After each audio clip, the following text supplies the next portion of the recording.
Yoski Doodles, what's good with y'all? We are finally back. Now, one, I know y'all see Yote on the screen right now. Chill out on me. Second of all, I've been gone for a while. I don't feel like looking it up right now, but I've been gone for a little bit. I think over a week probably. First of all, I was sick. So, yeah, I can't even get blamed for that. And then whenever I felt better, my my mic was having technical difficulties, so again, I can't really get blamed for that. And now we're here back again. I had to reconstruct my mic like I was freaking Tony Stark. But anyway, we're here again, and then my first video back is going to be a Kagurabachi video. I'm gonna go over the two chapters I missed, then I'm gonna make two separate videos for the for the four Blue Lock chapters I missed. Um, yeah, I don't know why I'd be missing Blue Lock chapters like that. It's probably because I do two chapters a week, and I'm sorry for that. I'm not doing that shit no more. I get way too behind on chapters. I'm not gonna do that shit no more. So yeah, I'm posting at least twice a week, every week now. Low key, I'm not gonna lie. But anyway, last Kagurabachi chapter video.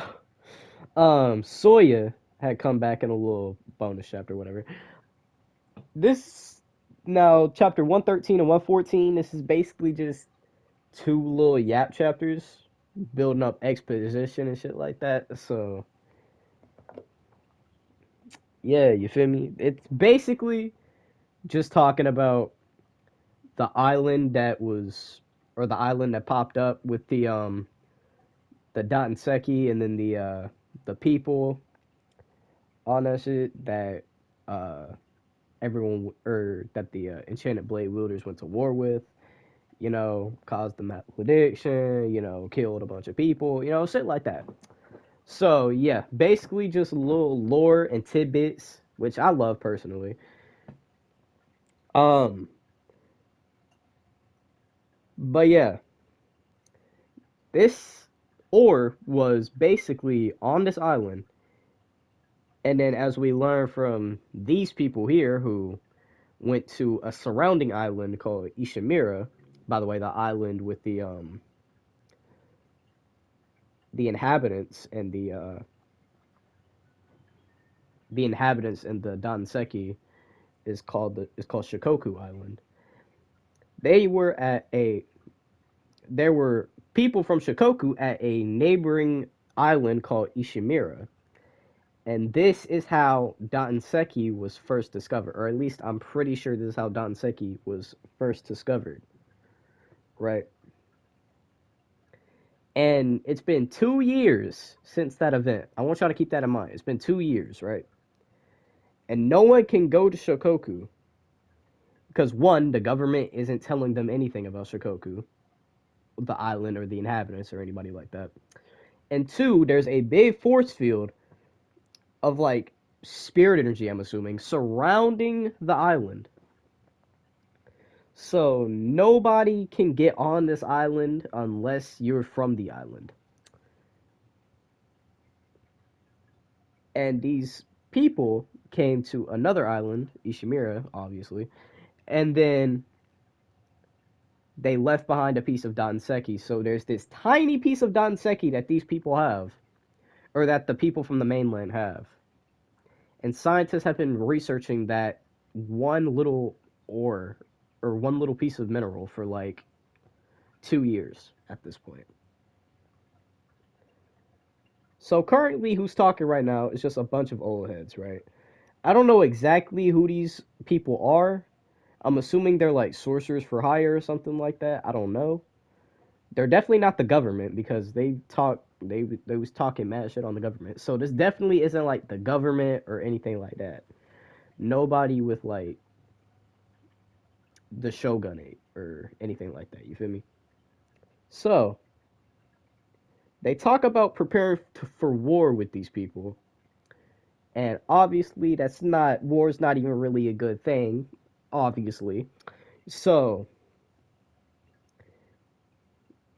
we see another hand in here with beads around there with the little bead bracelet, and he doesn't belong there. And the man in question, the goat in question, is Togo Shiba. Now, Shiba has been my favorite character. I know my profile picture is Chiro, but that's only because we don't have enough Shiba panels. Shiba has been my favorite character for so long, ever since I started reading this. Ever since I started reading Kagurabachi, Shiba's been my favorite character. And we never have gotten a proper screen time. We've never gotten proper screen time for Shiba. And now he looks a little younger. So we're getting a little flashback arc with Shiba, and it fucking hypes me up, bro. Because the problem me and a few other people have with Kagurabachi, I've been seeing this, uh, it's that all the focus is put on Chihiro, and it's not really branched out to the side characters. Like, look at Shiba, look at Azami, look at Hiyuki, even look at Hakuri. Like a bunch of these characters never really got the proper screen time because Chihiro was the main focus. I mean, he's obviously the main character, but you can still branch out your side characters. And now that it's in the past, we're finally gonna get to see some shit, and I'm hyped for this. So Shiba pops up in the room, right? Obviously, this guy's not supposed to be there. So like four people jump up on this guy with blades, sorcery, right? Shiba, after being told not to move, literally teleports. Sorry, I still have a lasting cough. I'm not sick still. I still have a lasting cough. Um, he literally takes these people and throws them outside of a building. He threw four grown men out of the building. I'm assuming he's like 17 here or something. He doesn't look like a grown man. He looks like a kid still. He looks like a kid. So I'm assuming he's like 16 here. 16, 17 probably. Bro, this guy literally throws four grown men out of the room, teleports back to the place with the main guy, who's an amputee, by the way, because of the inhabitants of Shikoku Island, who's an amputee, says, sorry, I moved, and then you see them hit the ground. Oh my god! Like, how could this not be? How could this not tough? How's this not tough? Fucking aura farmer of the century, or bro, Sheba need to be up there with them aura farmers. Sheba need to be in them aura farming talks for real. But anyway, we see Sheba throw these guys out, and then we learn something about Sheba in this, right? The main guy, the amputee, who's I'm assuming like the leader, says, you must be Sheba. If you are, I know I can't beat you. The Soga clan's guardian. You call yourself a sorcerer? You're the government's dog. Now that's mad interesting. The Soga clan's guardian. The Soga clan's guardian. So I think that immediately disrevels my theory of him being on the younger side, because why would they have such a young person be the guardian of the Soga clan?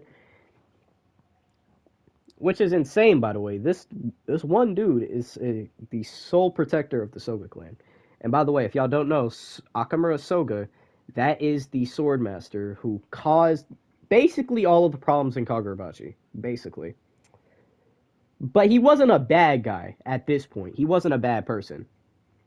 He was only a bad person when he wielded the Shinoichi during the war. So then we see this other kid come in here who's with Shiba, goes by the name of Mashiro. He kind of reminds me of Hanao a little bit. If y'all remember Hanao, she was like the storekeeper who was watching over Char with Chihiro in the early chapters. Where is Hanao? I miss her actually. But yeah, he kind of reminds me of like a boyish version of Hanao. He's got the little, he's got a little highlight in his hair. You know, he's got piercings. He looks kind of tough. He's got a sword on his back. His style kind of reminds me of Aki low key from Chainsaw Man. His style low key reminds me of Aki. But yeah, Mashiro comes in, and Mashiro calls Shiba Mr. Shiba. So that immediately makes me think that this is like a student to Shiba. Because if this is just your friend, you're not gonna call your friend Mr. whatever, right? You're just gonna call him by his name. So this is probably a a student of Shiba. And then we see Shiba burning the guy he was just talking to with a cigarette, which is hell yeah, that's a type of way of interrogation.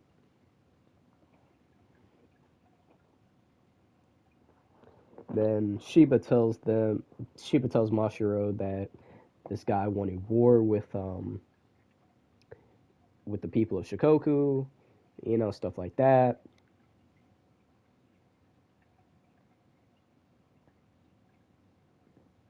And then Shiba starts thinking to himself, it's been 2 years since the appearance of Shikoku. There have been repeated skirmishes over the vein of ore in Irishima. I think that's how you say it. My fault. I've been saying it wrong the whole time. They stick to divisionary tactics rather than head-on battles. They seem satisfied to prevent us from mining ore.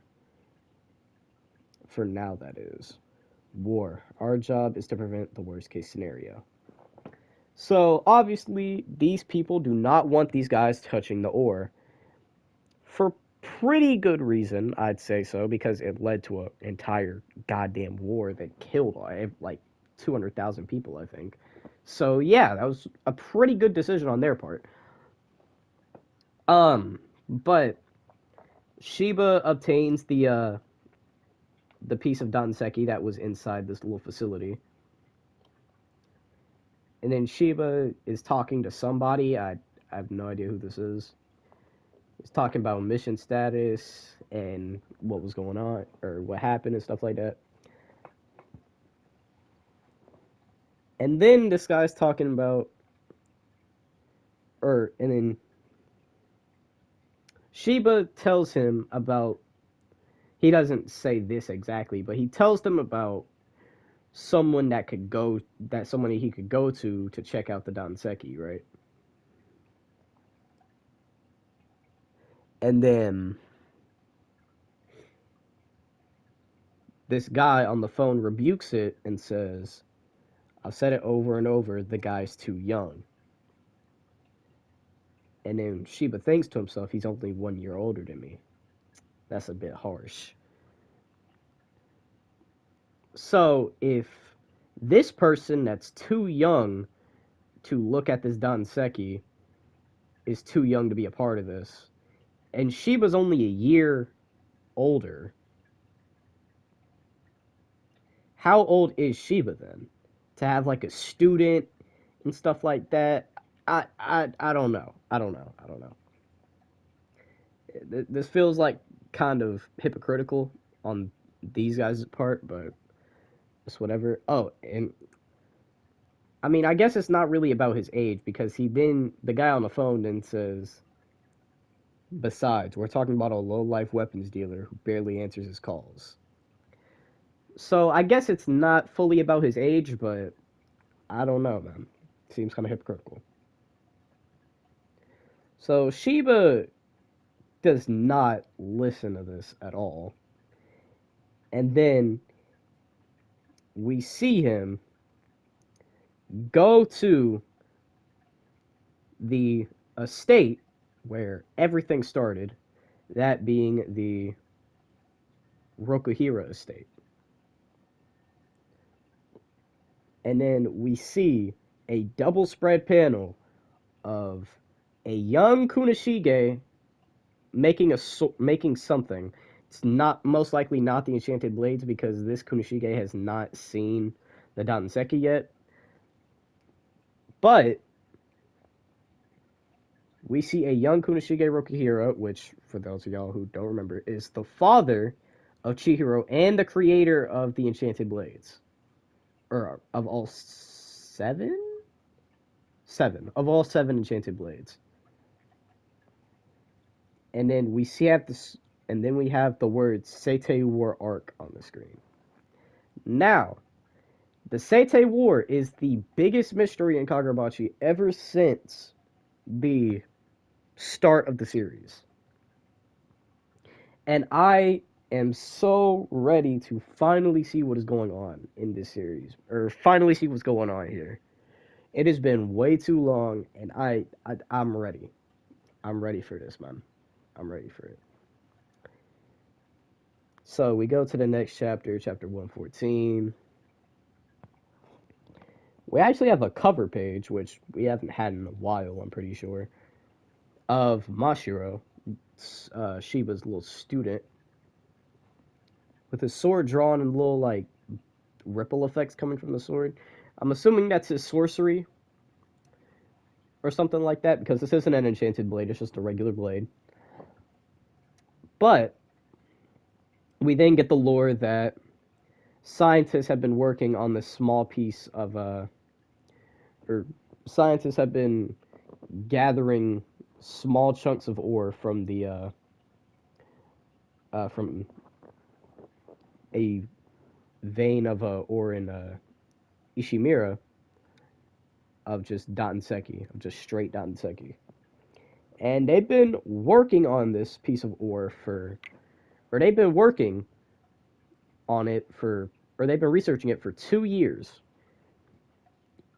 Right? They've been researching it for 2 years.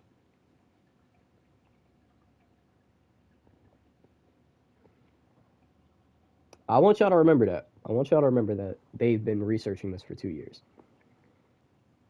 So Shiba and Mashiro are currently walking to Kunoshige's place, and then Mashiro is kind of doubting Shiba, which, hey, don't ever doubt the goat, okay? Don't ever doubt the goat. There's a reason why you're not showing up now in the main story, all right? That's all I'm gonna say. Don't get too attached to Mashiro. That's all I'm gonna say. That's all I'm gonna say. It's obviously a joke, by the way. And then he reveals that the sword that's on Mashiro's back right now was actually made by Rokuhira.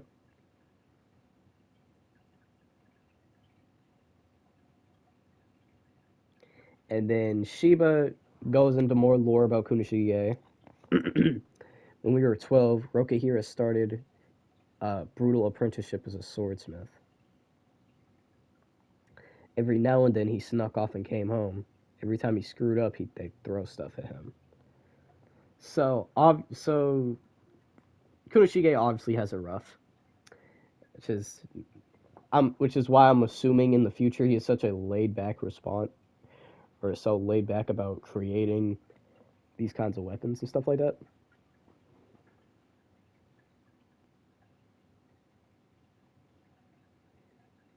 And Shiba has a lot of faith in Rokuhira, sorry, in Kunoshige, because of what he's created currently, and that's great. I love seeing friends just stick out for each other. So they open his door, and he's not there to his main house. He's not in there. So they go to the shed. I'm pretty sure they go to his like worksmithing shed. Then they see Kunoshige just on the floor, passed out from starvation, working. So yeah,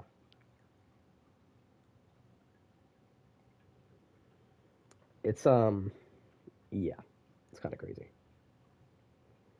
So Shiba gives Kunoshige the rock and asks about it, and then Kunoshige just throws it on the floor Or so, okay, so the rock is in like a little vial. It's in a little vial. So he throws the vial on the floor just to get the rock out. Um, Pretty intense, but hey, man, at least it worked out. So he inspects the rock a little closer, and then sees that sees that its particles are faintly growing, reacting ever so slightly to the spirit energy inside of his inside of my body. If I channeled spirit energy into it, it would resonate with those particles and explode. I bet it'd blow away a human being easy. Right? I want you to remember that. This is Rokahiro's, or I keep saying Rokihiro. This is Kunoshige's first time seeing the uh, the Danseki. This is his first time seeing it, by the way. Just want to point that out.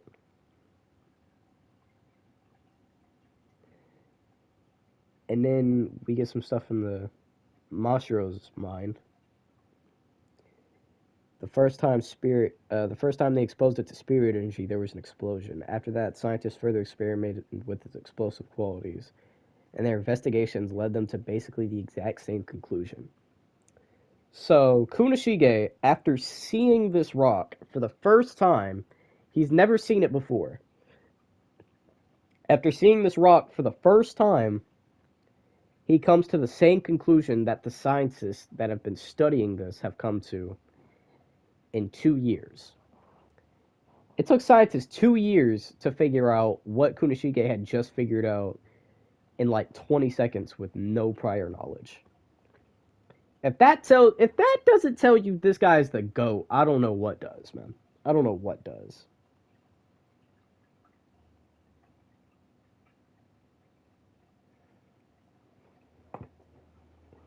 And then Kunishige rightfully asked where he got this from, and then Shiba says Princess Soga's prophecy.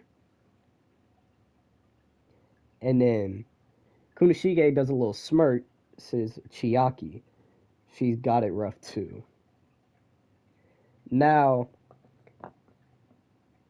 that is probably going to mean something to a lot of Kagurabachi fans out there because we don't know who Chihiro's mom is. We don't know who she is. And a lot of people speculated she came from the Shikoku Island, which, after seeing this, I don't think is true. And keep in mind, Akamura Soga is Chihiro's uncle from his mother's side. So I think this all but confirms that Soga, or that Chiaki, is Soga's sister and the name of Chihiro's mom. And just from seeing how Rokahiro reacts to hearing her name and stuff like that, or just reacts from like saying her name,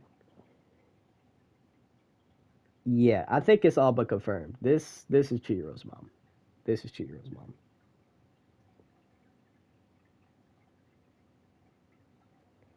And then Shiba talks to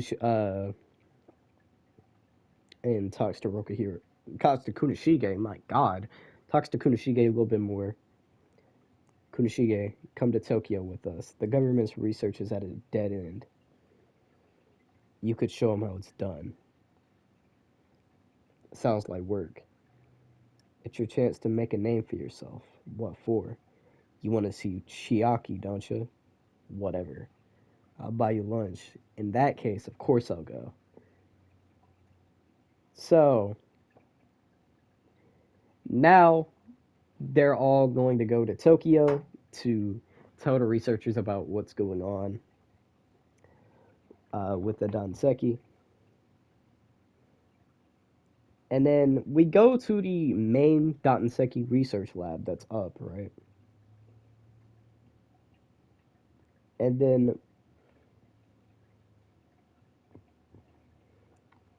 then we hear a guy come in, right? We hear a guy come in. He gets greeted by Hasumi of the Sorcery Bureau.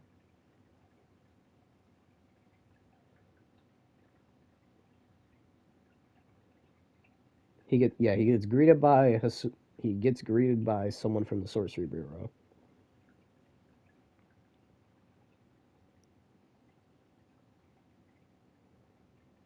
And then they just continue talking on about the place and the limited personnel that are there at the research lab. And then this guy responds with, "The academics want a swordsmith's opinion. They must be seriously desperate. You're no ordinary swordsman. Your input would be a great boon. Japan is a sword-centered society. The number of swordsmiths is well over 2,000, counting the no-names. Of these, the state recognizes the artisans representing the nation's highest level of intelligence as living treasures of Japan. In Japan's history, there have only been three. This man is one of them." So yeah, this guy's obviously a big deal. This guy's obviously a big deal.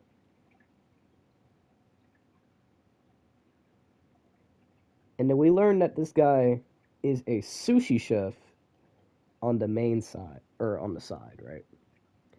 Goes by the name of Subaru Urita.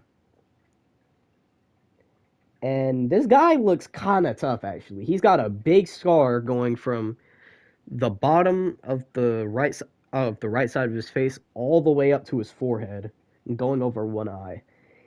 And it kind of reminds me of Toto's scar, but kind of reversed, like in JJK. And he looks tough. I'm not gonna lie, he looks tough.